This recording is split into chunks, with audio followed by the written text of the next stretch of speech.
All right, welcome back. With the Mueller report now out, let's take a look at one of the most important and perhaps overlooked aspects of the political fallout facing the president right now. And it gets to the question of expectations for Trump's presidency and how that forms a backdrop for major seismic events like this. So take a look here. What you've got is basically a graph of the president's approval rating, his average approval rating, and all the different polls that are out there throughout his presidency. Where does it sit right now? Sits just a tick under 44%, 43.9%. And really, again, the story of this presidency in one way, when it comes to public opinion, is the remarkably narrow range that opinion of Donald Trump has lived in. His absolute high point as president, 47%. Call that his honeymoon. About 2 weeks into his presidency, that was the high point. The low point, though, 37%. His approval rating has lived within that range for all of the controversy, for all of the chaos, the swirling headlines, the volume of the debate, all of that at unprecedented levels. For his entire presidency, his approval rating has lived within a very narrow range. And really,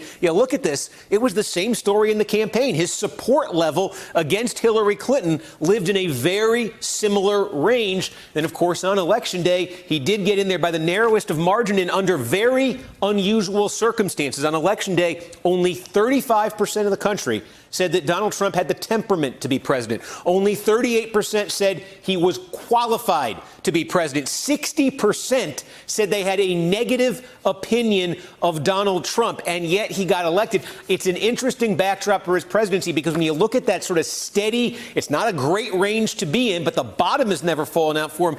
It might be one of the reasons for that politically might be that we never had a president who got elected where expectations, even from his own voters in many cases, were as low as they were for Donald Trump. So you take a look at that poll and you say, it looks a lot like the campaign. Has anybody changed their mind about Donald Trump at all since 2016?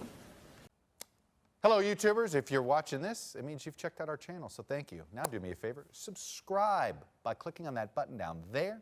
Click on any of the videos to watch the latest interviews and highlights from MTP Daily and MSNBC. You can get more Beat the Press content every morning in the First Read newsletter. If you're tired of content that you don't know anything about where it came from, you don't have to have that problem with us.